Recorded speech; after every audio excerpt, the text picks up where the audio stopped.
అంటే మీరు కొంత వామపక్షవాద ఆలోచనతో మీరు మాట్లాడుతున్న నాకు అర్థమైంది. కమ్యూనిస్టు దేశం చైనా ఉన్నది, మరి చైనా కూడా ఇట్లా ఎంకరేజ్ చేస్తున్నది కదా. చైనా గురించి మాట్లాడడానికి ఇక్కడ కూర్చోలేదండి.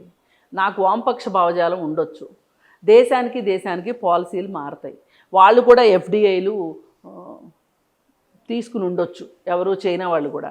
కానీ ఈ తీసుకోవడం వెనకమాల మనం ఏ వ్యూహం అనుసరించాలి అనేది ఆ దేశం యొక్క రాజకీయ నాయకుల పరిపక్వత మీద, రాజకీయ పరిపక్వత మీద, వాళ్ళకున్న నిజాయితీని బట్టి వాళ్ళు నిర్ణయాలు తీసుకుంటారు.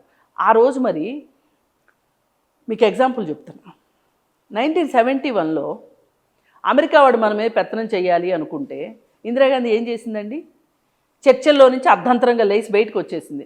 బయటకు వచ్చేసి నువ్వెవడవరా నా మీద పెత్తనం చేయడానికి, నా దేశంలో ఏం చేసుకోవాలో నాకు బాగా తెలుసు అని చెప్పింది. మరి నిన్న ఎందుకండి మోడీ ఆయన ట్రంప్ యుద్ధం ఆపమనగానే ఎందుకు ఆపాడండి? పోని ఆపినప్పుడు మనం ఏమైనా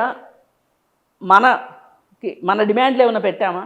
ముందు మాకు అర్జెంటుగా నలుగురిని తీసుకొచ్చి మాకు అప్పచెప్పండి, అప్పుడే మేము ఆపుతామని ఎందుకు అనలేకపోయారు? ఇందిరాగాంధీ అయితే అని ఉండేది ఖచ్చితంగా. అవసరమైతే నేను బెలూచిస్తాన్కి నేను సపోర్ట్ ఇస్తాను, మీ దేశం విడిపోవటం కావాలా లేకపోతే బుద్ధి జ్ఞానంతో ఉంటారా అని చెప్పగలిగేది ఇందిరాగాంధీ అయితే.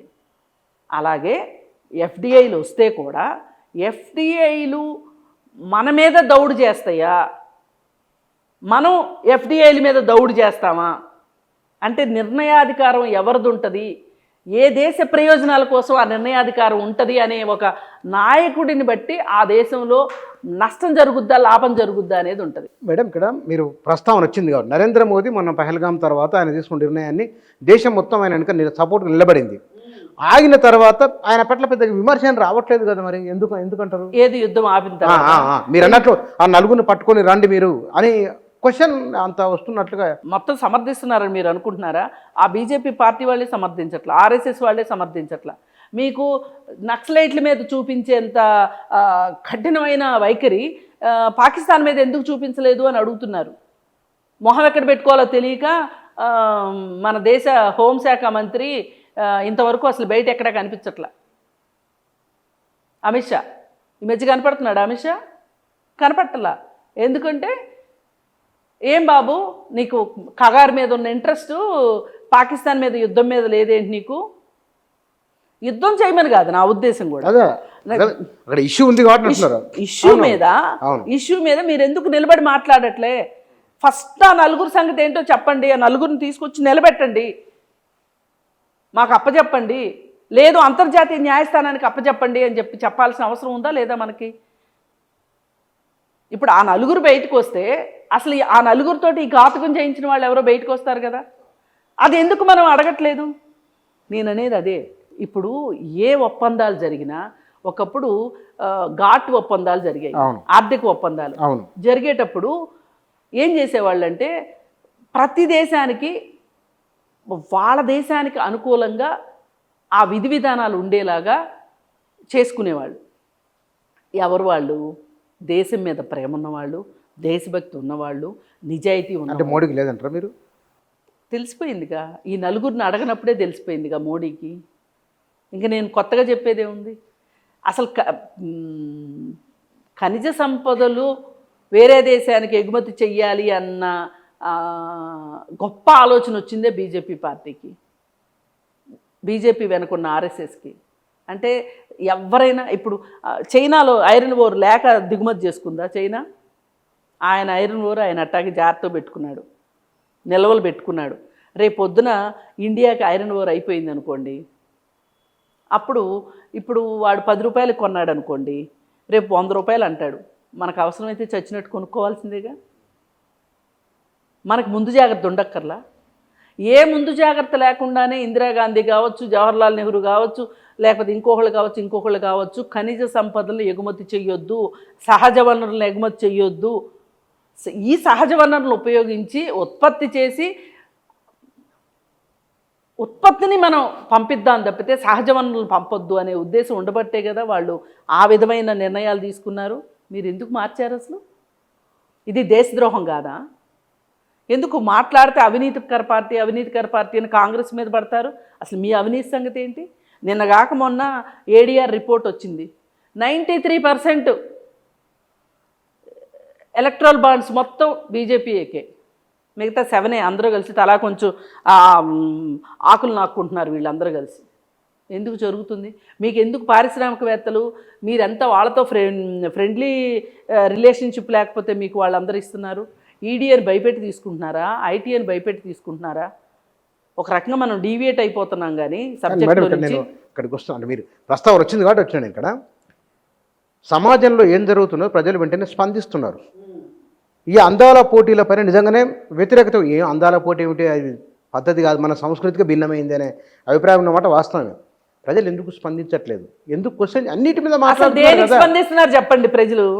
ప్రజలు దేనికి స్పందిస్తున్నారు? సోషల్ మీడియాలో అరే పెట్రోల్ రేటు, ఒకప్పుడు నేను ఉద్యమాల్లో ఉన్నదాన్ని, పెట్రోల్ రేటు ₹1 పెంచాలంటే ప్రభుత్వాలు గడగడగడ వణికే. రేపు పొద్దున ఎక్కడ ఉద్యమం జరుగుతుందో ఏం జరుగుతుందో అని. ఇవాళ ఎక్కడి నుంచి ఎక్కడికి వెళ్ళిందండి పెట్రోలు? 2014లో పెట్రోల్ రేట్ ఏంటి, ఇవాళ పెట్రోల్ రేట్ ఏంటి? అడుగుతున్నాడు ఏడండి? ఎవడికి వాడు నేనే స్కామ్ చేసి డబ్బులు సంపాదించాలి. పెట్రోల్ రేటు ఎంత ఉంటే రేపు 200 అయితే కూడా కొంటా నేను, 200 అయినా కొంటాను నేను. నాకేంటి, నాకు డబ్బులు వస్తున్నాయి కదా, ఏదో ఒక మార్గంలో నాకు డబ్బులు వస్తున్నాయి. ఇవాళ బెట్టింగ్ యాప్స్ ఉన్నాయి, బెట్టింగ్ యాప్స్ ద్వారా డబ్బులు వస్తాయని భ్రమపడుతున్నాడు. లేదు మా నాన్న సంపాదించిన డబ్బులు ఉన్నాయి ఖర్చు పెట్టుకుంటాను అనుకుంటున్నాడు. ఇవాళ ఎవరు ఆలోచిస్తున్నారు? గవర్నమెంట్ స్కూల్కి పంపిస్తే ఫీజులు తక్కువలో పిల్లలు చదువుకుంటారు, నేను ఎందుకు ప్రైవేట్ స్కూల్కి పంపాలి, విద్య నా పిల్లల హక్కు, నా హక్కు అని ఆలోచిస్తున్న పౌరుడు ఉన్నాడా ఈరోజు? అసలు గవర్నమెంట్ స్కూల్లో చదువు సరిగా లేకపోతే నిలదీయాల్సిన బాధ్యత ప్రజలకు లేదా? ప్రజలు ఎక్కడ బాధ్యతగా వ్యవహరిస్తున్నారండి? వాళ్ళ జేబుల్లోకి చేతులు పెట్టి మరీ డబ్బులు తీసుకుంటే కూడా స్పందన లేని మనుషులు అయిపోయిన తర్వాత, వాళ్ళని కేవలం సోషల్ మీడియాకి బానిసలను చేసేసిన తర్వాత ఫ్రీ నెట్టు ముందు నెట్ ఇచ్చాడు, తర్వాత ఫోన్లు అమ్ముకున్నాడు అంబానీ. మరి ఇంత ఫోన్లకి ఎడిక్ట్ అయిపోయిన తర్వాత అసలు వీళ్ళకి ఇంకేం పని ఉంది చెప్పండి? ఫోన్లు చూసుకుంటూ కూర్చుంటున్నారు. మీరు ఏ బస్ స్టాప్లో చూడండి, ఎంతమంది ఉంటే అంతమంది చేతిలో ఫోన్లు. బస్ ఎక్కితే ఎంతమంది అసలు గమ్మత్తు ఏంటంటే, ఒక పెళ్ళికి వెళ్ళి కూడా నలుగురు తెలిసిన వాళ్ళతో మాట్లాడుకునేది పోయి ఎవరి ఫోన్ వాళ్ళు చూసుకుంటా కూర్చున్నారు. ఎక్కడికి వెళ్ళినా అంతే, ఇంట్లో కూడా, ఆఖరికి ఇంట్లో కూడా ఎవరి ఫోన్ వాళ్ళు చూసుకుంటా ఉన్నారు. ఇవాళ మానవ సంబంధాలే లేవు. కానీ మేడం, ఈ పోటీలకు సంబంధించి ఒక వీడియో బయట చక్కర్లు కొడుతుంది, నిజమో కాదో తెలియదు, కాళ్ళు కడుగుతున్నారు. చూసినా మీరు అది? చూశాను. చాలా బాధ అనిపించింది, చాలా బాధ అనిపించింది. ఏం అంత దిగజారాలా మనం? అసలు ఏం సంప్రదాయం ఇది? మామూలుగా అల్లుడికి మామగారు కాళ్ళు కడిగితేనే కన్యాదానం చేస్తేనే నాకు చిర్రెత్తుకు వస్తుంది. అసలు బొడ్డోడం గాడిదికి ఈడికి రేపు పొద్దున పెళ్ళాన్ని సరిగ్గా చూసుకుంటాడో చూడ్డో, ఏం ఉద్ధరిస్తాడో ఏం ఉద్ధరించడో ఏమీ తెలియదు.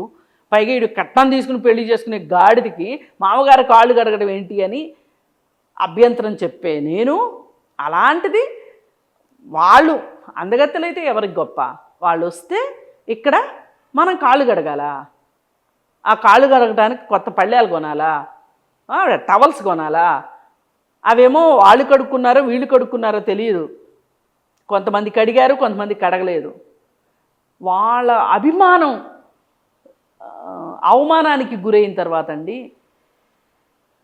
ఉంటే ఎంత ఊడితే ఎంత అన్నట్టుంది నా పరిస్థితి, నా ఉద్దేశం. ఏంటిది అసలు?